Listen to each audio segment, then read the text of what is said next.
Hello students, I am Ashish Kumar Bhagat. I welcome you all to our channel.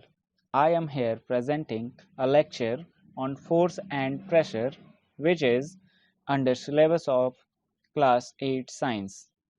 This chapter is very interesting and an important topic of your subject. This is first part of this chapter. So without wasting your precious time, let's start the topic force and pressure. In this video, we are going to discuss about force, magnitude of force, what can force do to the bodies when it is applied, various types of forces, contact forces, non-contact forces with examples, right? So start करते हैं force and pressure. So first part में हम discuss करेंगे force के बारे में, है ना. We will discuss about force. So what do you do to make a football move. किसी फुटबॉल को मूव करने के लिए आप क्या करते हो. What do you do to make a moving ball move faster.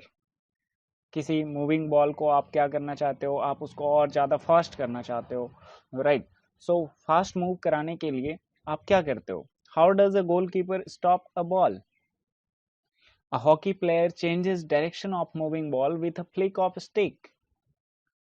How do fielders stop a ball hit by batsman in cricket. है ना. सब लोग जैसे क्रिकेट आप लोगों ने देखा होगा.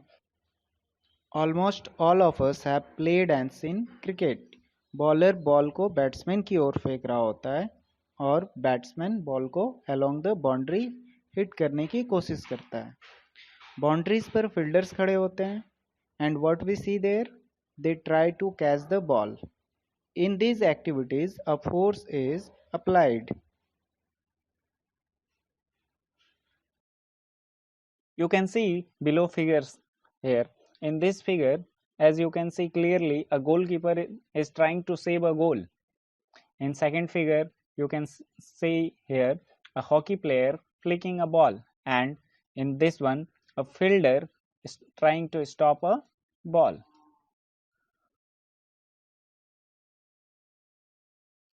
फोर्स क्या है ना. फोर्स क्या है, व्हाट इज फोर्स.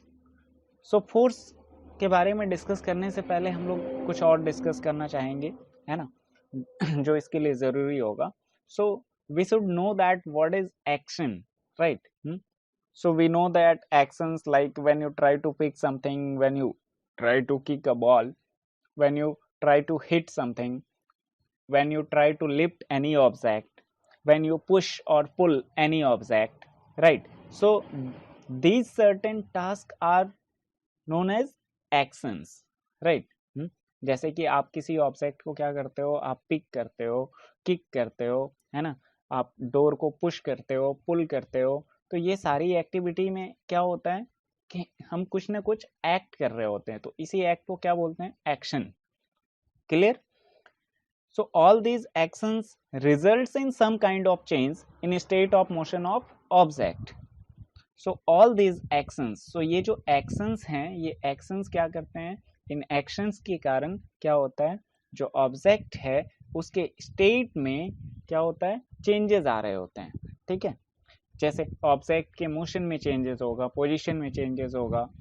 ठीक है. So all these are because of that particular activity और action, like picking, kicking, lifting, pushing, pulling, etc. Clear. So next we are going to discuss about the definition. What is definition of force? So force is defined as a push or pull.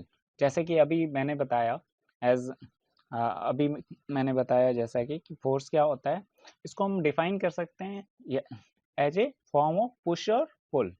So we can say that force is a physical quantity that can change the speed, state, direction and dimension of object. ठीक है. मतलब क्या है, force एक physical quantity है जो क्या कर सकता है, चेंज कर सकता है. क्या चीज, speed, state, direction and dimension of object. So basically होता क्या है, यहाँ पर ध्यान देने वाली बात क्या है, generally forces comes in notice when at least two bodies interact. यहाँ पर क्या होती है, फोर्स को कब हम नोटिस कर पाते हैं, बेसिकली जब एटलीस्ट टू बॉडीज जो है वो क्या कर रही होती है, इंटरैक्ट कर रही होती है। जैसे कि यहाँ पर आप फिगर्स को देखो, यहाँ पर when does the force come into play, right? So in this figure you can say clearly a man is standing behind stationary car। तो यहाँ पर कार क्या है, स्टेशनरी है, और एक मैन जो है यहाँ पर क्या है, स्टैंडिंग है, सिंपली यहाँ पर एक खड़ा है ना। तो यहाँ पर सेकंड फिगर में आप देखोगे a car is being pushed by a man. So second figure में आप क्लियरली देख सकते हो, यहाँ पर in this figure you can see clearly this person is trying to push car, right? So in all these figures we can see clearly that there is interaction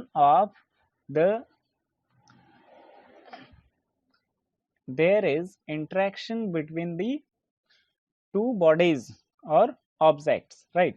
यहाँ पर जैसे यहाँ पर अगर खेल रहे हो, यहाँ पर पुश कर रहे हो, तो यहाँ पर क्या हो रहा है, इंटरेक्शन हो रहा है। क्लियर है? So we will explore some more about forces. So in this figure you can also see that there is a heavy weight, heavy load, there is a heavy load object, right? ये एक यहाँ पर भारी सा क्या दे रखा है, एक ऑब्जेक्ट है यहाँ पर, और यहाँ पर दो लोग जो हैं, two boys, they are trying to push it, right? So when in first figure, in figure A you can see clearly that both are trying to push in the same direction, right? A और B ये जो दोनों हैं ये same direction में push कर रहे हैं, right? And in second figure you can see both are trying to push in the opposite direction, है ना। यहाँ पर देखो कि यहाँ पर फर्स्ट पर्सन ये इस डायरेक्शन की ओर फोर्स को पुश करने की कोशिश कर रहा है, और यहाँ पर second person is trying to push in the opposite direction, right.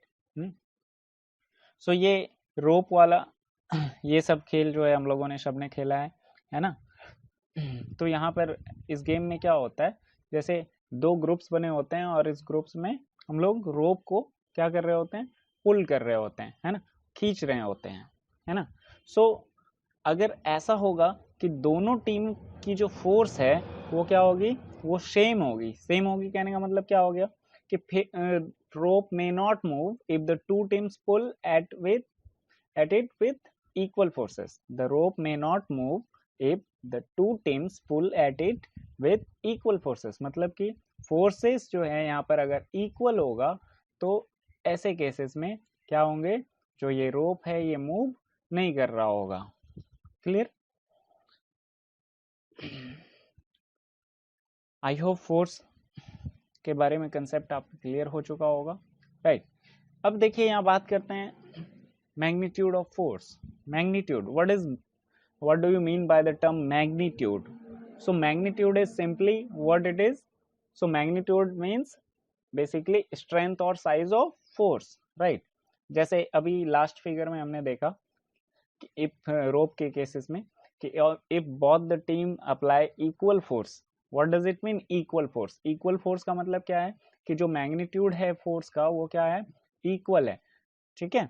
अब देखो it means strength or size of object. So strength or size of force, sorry, it means strength or size of force. So magnitude क्या होता है कि force का strength और size.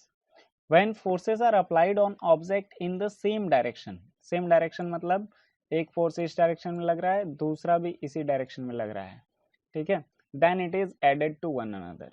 that means जब हम फोर्स को अगर सेम डायरेक्शन में अप्लाई कर रहे होंगे, जैसे इन प्रीवियस केस हमने क्या देखा यहाँ पर we saw that a heavy load was placed on surface and two boys were trying to push that in the same direction, right?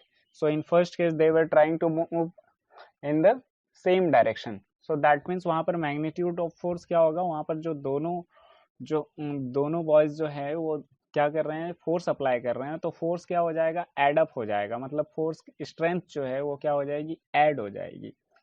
Clear? And if the two forces act in opposite direction that means क्या हो गया कि एक force इस direction में लग रहा है और दूसरा इस डायरेक्शन में लग रहा होगा। Clear?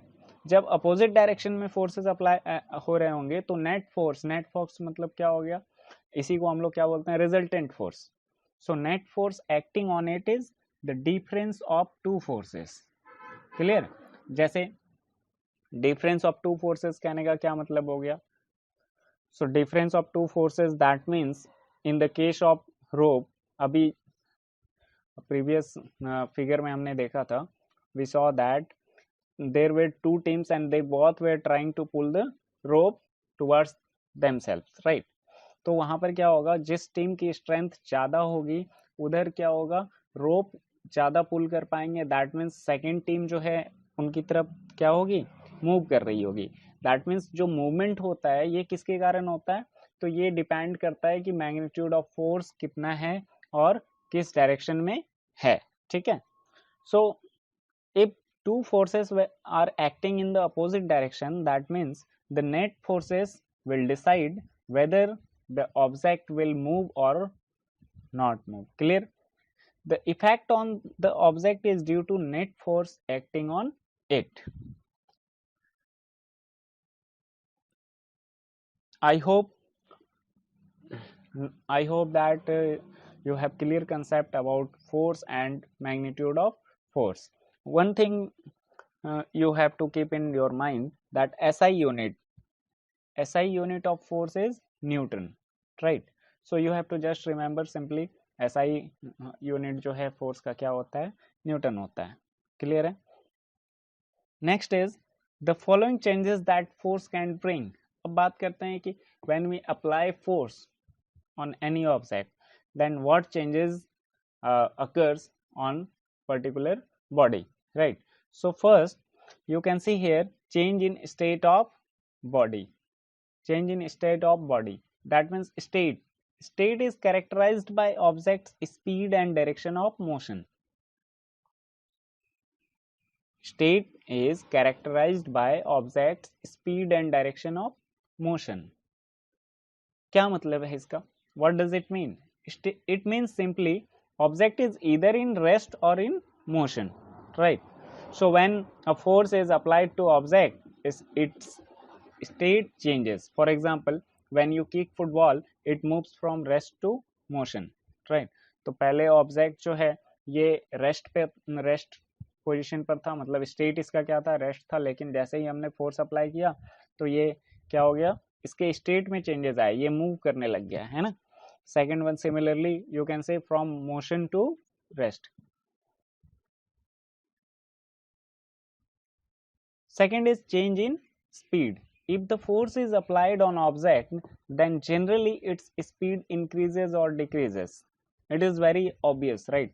For example, if someone pushes your bicycle, it starts moving, है ना, कि जैसे कि अगर कोई फुटबॉल है या कोई बॉल है उसको हम किक कर रहे होते हैं, तो किक करने के बाद क्या होगा, वो ऑब्जेक्ट जो है फुटबॉल जो है उसकी स्पीड इंक्रीज हो जाती है, लेकिन इस इंक्रीज होने के बाद क्या होगा, वो धीरे धीरे स्पीड जो है उसकी डिक्रीज होने लग जाएगी और फिर वापस ऑब्जेक्ट जो है वो रेस्ट की ओर चला जाएगा। That means object state of object initially state was rest, from rest to motion, and second after that from motion to rest. Clear? Third one is change in dimension. Change in dimension. What is dimension? Dimension is basically shape and size of any object, है ना। कोई object है, इसका shape कैसा है, ये circular है, ये क्यूबिकल है, इनको हम क्या बोलते हैं, शेप, राइट। साइज मतलब इसके डायमेंशन की अगर बात करें तो these both are considered as shape and size are considered as the dimension. If a force is applied on an object, then dimension of object changes. For example, when you blow a metal rod with hammer, तो क्या होता है, एक metal rod है उसको क्या कर रहे हो, जैसे हम ब्लो कर रहे होते हैं, ब्लो करते हैं किससे, हैमर से, तो इसके डायमेंशन में चेंज होता है ना। Another one is squeezing of toothpaste, है ना। ये बहुत ही बेसिक एग्जांपल है। टूथपेस्ट जैसे सब लोग यूज करते हैं, तो टूथपेस्ट में क्या होता है, स्क्वीज करते हैं तो उसके डायमेंशन में चेंजेस होते हैं या नहीं होते हैं, होते हैं। क्लियर है। Fourth one is change in direction. as we have discussed earlier that the motion of object or state of object is decided by the net force. When a force is applied on object, then direction of object changes according to direction of the net forces. For example, motion of cricket ball changes, right? So this is because of the direction of net forces. तो net force की direction जिस ओर होगी, object उसी direction में move कर रहा होगा। So just you have to remember some important changes which force can bring is, first one is change in state of body, second one is change in speed, third one is change in dimension, and fourth one is change in direction.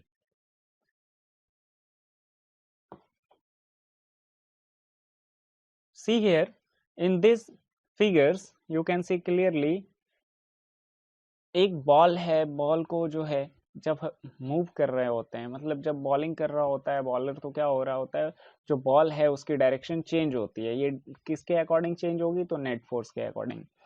Here you can C a boy is trying to move a tire faster, right? So if he is trying to move a tire faster, that means he will have to apply a force which net force direction. Just in this figure you can see clearly a boy is trying to move a tire. So a tire moves faster if it is pushed repeatedly. यहाँ पर क्या हो रहा है कि ये tyre जो है इसको अगर हम रिपीटेडली पुश कर रहे होंगे तो ये टायर जो है ज्यादा फास्ट मूव करेगा। क्लियर है। So I hope effects of force on object is clear now. Now moving forward, here we are going to discuss about types of forces. So forces are basically two types, contact forces and non contact forces. इसके बारे में हम लोग discuss करेंगे detail में। First one is contact forces. So what is contact forces? Contact forces at its name already says contact means there is interaction between two bodies. So what it is that type of force which act only when two bodies are physically in contact with each other. तो यहाँ पर हो क्या रहा है, यहाँ पर दो बॉडीज के बीच में जो इंटरेक्शन है वो क्या हो रहा है, फिजिकली हो रहा है, राइट। सो ऐसे समझ सकते हो दोनों जो है एक दूसरे से, दोनों के सरफेस क्या कर रहे हैं, आपस में टच कर रहे हैं। क्लियर है। सो कॉन्टैक्ट फोर्स में क्या होगा कि it will have contact, right. Contact force में क्या होगा, a contact force is any force that require contact to occur. कोई भी ऐसा फोर्स जिसको वर्क करने के लिए क्या होगा कि वहां पर अगर फिजिकल कॉन्टैक्ट की जरूरत पड़ेगी, then that force may be known as contact forces. For example muscular forces है ना, जो हमारी बॉडीज के मसल्स हैं उसके द्वारा जो हमारे, फॉर एग्जांपल मस्कुलर फोर्सेस, जैसे कि हमारी बॉडीज के जो मसल्स होते हैं, तो मसल्स से जो फोर्स अप्लाई होते हैं इसको हम लोग क्या बोलते हैं, contact forces. So this is one of the example of contact force. Second one is friction forces, mechanical forces. These are all example of contact forces. Moving a couch across a floor, kicking a ball, pushing a desk, pulling or pushing a door are some of everyday examples where contact forces are at work. तो यहाँ पर कुछ examples आपको provide किए गए हैं, जैसे कि हमारे डेली लाइफ में जो हम यूज़ कर रहे होते हैं, जैसे फ्लोर पर कोई ऑब्जेक्ट को अगर हम मूव करना चाहते हैं तो वहाँ पर क्या होगा, when you try to move your couch across a floor, then there is frictional forces which is applicable, right? So frictional forces is also an example of contact forces. When you try to kick a ball, that means you will have to make a contact with ball, right? Without making contact to ball, you cannot kick a ball. Pushing a desk, that means it requires a contact between you and desk. So these are some examples of contact forces. We will discuss now non-contact forces. What is non-contact forces? So as we have seen earlier about contact forces, so another type of force which do not require any physical contact between two bodies are known as non-contact forces. So basically what it is, so it is a force which act on an object by another object without coming physically in contact with it, है ना. इसमें क्या होता है कि यहाँ पर जो ऑब्जेक्ट्स हैं ये आपस में फिजिकली कांटेक्ट नहीं करते हैं, है ना. Second one is gravitational forces, magnetic forces, electrostatic forces are some types of non contact forces. So जैसे कि अगर बात करें एग्जांपल्स के नॉन कॉन्टैक्ट फोर्सेस कौन कौन से होते हैं, तो ग्रेविटेशनल फोर्सेस. ग्रेविटेशनल फोर्स क्या होता है अभी we will discuss in later, right? So gravitational forces, magnetic forces, magnet, you have seen magnet, right? So in daily life you can see magnet in your household objects. Electrostatic forces, we will discuss it. So examples in our daily life are falling of fruits, apple, orange, etc. है ना, कोई भी tree है, tree से fruits का गिरना, ये क्या है, एग्जाम्पल्स हैं. तो जब यहाँ पर क्या होता है, कोई भी फ्रूट्स इस तरीके से अगर ट्री से सरफेस पर फॉल हो रहा होता है तो यहाँ पर एक फोर्स वर्क कर रही होती है जिसको हम लोग बोलते हैं ग्रेविटेशनल फोर्स. सेकंड एग्जांपल कुछ और भी है, free fall of an object towards earth surface, same, right. Earth surface पर किसी ऑब्जेक्ट का फ्रीली फॉल करना, that is because of gravitational force. Iron nails get attracted by magnet, कोई magnet है तो मैग्नेट को अगर हम आयरन नेल्स के पास ले जाएंगे तो without being contact with nails it attracts iron nails towards it, right. So this is magnetic force. When A comb is rubbed on when a comb is rubbed on cloth and then hold it near tiny pieces of paper, then paper get attracted to comb, है ना. जैसे कि com को अगर आप रब करोगे clothes में और उसके बाद इसको अगर आप पेपर के स्मॉल पीसेस में के पास ले जाओगे, कॉम को अगर आप रब करोगे क्लॉथ्स में थोड़ी देर और इसके बाद अगर इसको छोटे छोटे पेपर के कटिंग्स में के पास लेकर के जाओगे तो क्या होगा, ये पेपर जो है ये अट्रैक्ट होंगे टुवर्ड्स द कॉम्ब, ये कॉम्ब में क्या हो जाएंगे, चिपक जाएंगे. So this is also example of a non-contact force which is known as electrostatic force. Falling of rainwater droplets towards earth's surface, etc. Falling of rainwater droplets towards earth's surface, etc.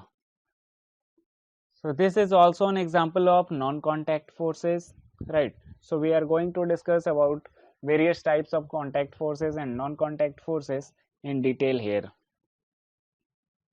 Muscular forces. What is muscular forces?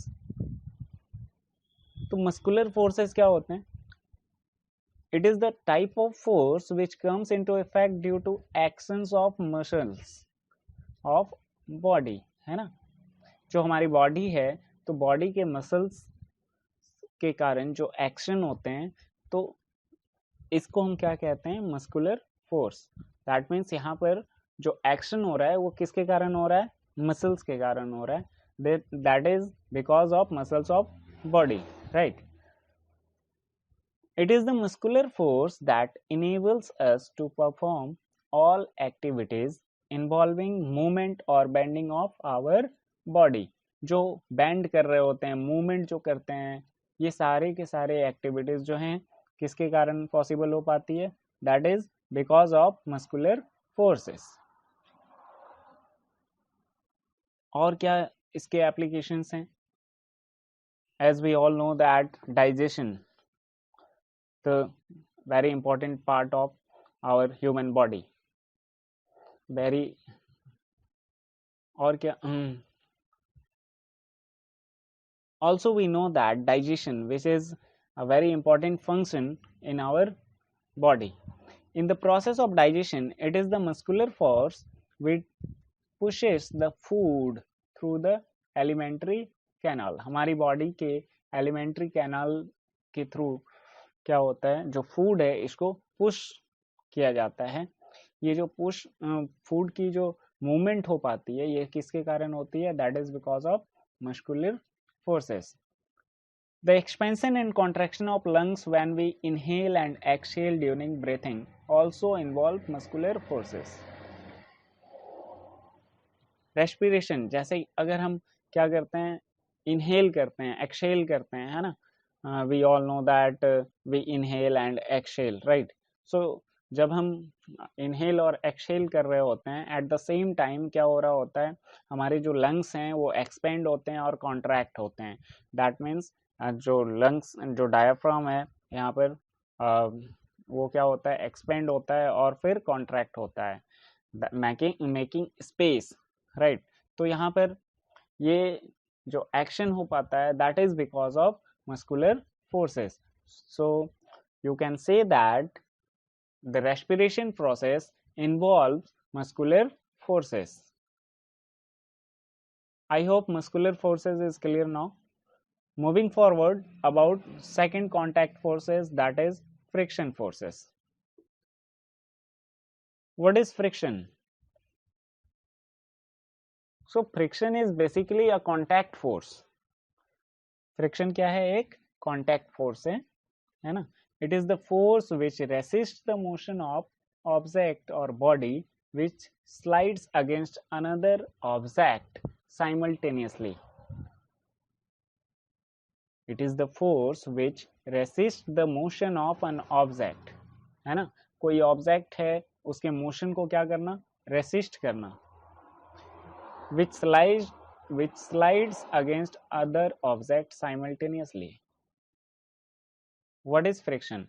It is the force which resists the motion of an object or body which slides against other objects simultaneously. That means कोई object है, उसके motion को resist करना. किससे? जो दूसरे surface है, जो दूसरे ऑब्जेक्ट की सरफेस है, जिसपे फर्स्ट ऑब्जेक्ट स्लाइड कर रहा होगा, तो जो फर्स्ट ऑब्जेक्ट की मूवमेंट हो रही है, इसके मूवमेंट को रेसिस्ट करने वाली जो फोर्स होती है, इसको हम क्या कहते हैं? Friction force. So basically what is friction force? Friction force is a resisting force which tries to resist the motion of object. The force of friction always act on all the moving object. जितने भी moving object होते हैं, सब पे क्या होता है? Friction force applicable हो रहा होता है. And its direction is always opposite to direction of motion of the object. That means अगर कोई ऑब्जेक्ट है, ये ऑब्जेक्ट है, ये अगर इस डायरेक्शन में मूव कर रहा होगा, तो जो फ्रिक्शन फोर्स है, फ्रिक्शन फोर्स इस डायरेक्शन में मूव कर रही होगी. क्लियर है?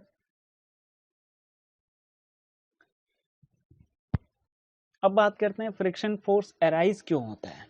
तो जब दो ऑब्जेक्ट के दो सरफेस के बीच में कांटेक्ट होता है,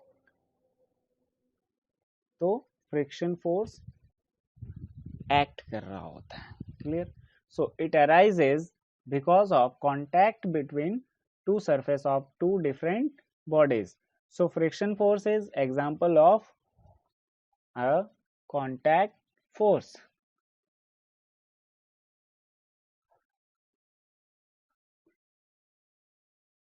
फ्रिक्शन फोर्स के एग्जांपल की बात करें तो rolling of ball along the ground gradually. Examples of friction forces are a ball rolling along the ground gradually slows down and finally comes to rest.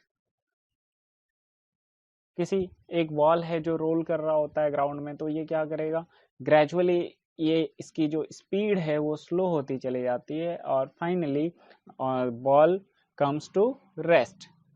Second one is when we stop paddling a bicycle, it gradually slows down and finally stops.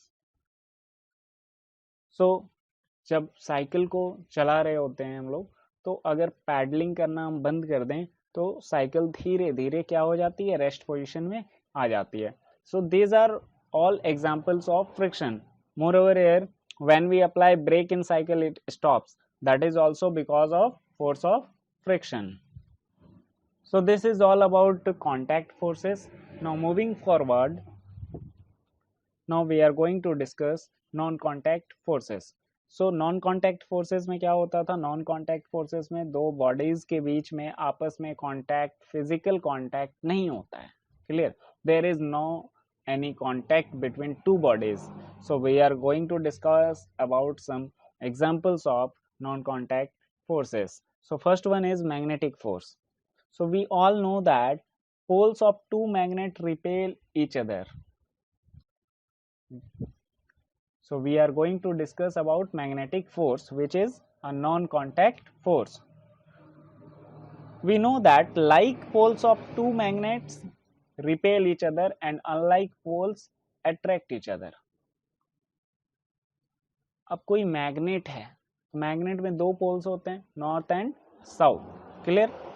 सो इसमें क्या होगा, अगर दो magnet को हम आसपास लेकर के आए तो वहां पर दोनों के सेम पोल में क्या होगा, रिपल्सन होगा, दोनों एक दूसरे को रिपेल कर रहे होंगे, लेकिन जो उसके अनलाइक पोल्स हैं वो एक दूसरे को अट्रैक्ट कर रहे होते हैं.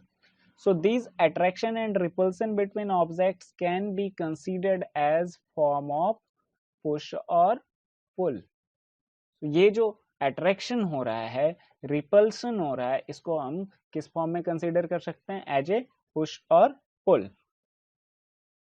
सो मैग्नेटिक फोर्स के बारे में अगर बात करें, सो this force is exerted by a magnet on another magnet without being in contact with it. So magnetic force में क्या होता है, यहाँ पर दो मैग्नेट्स हैं लेकिन इनके बीच आपस में कोई कांटेक्ट नहीं है, फिजिकल कांटेक्ट नहीं है, बट फिर भी यहाँ पर फोर्स एक एप्लीकेबल है.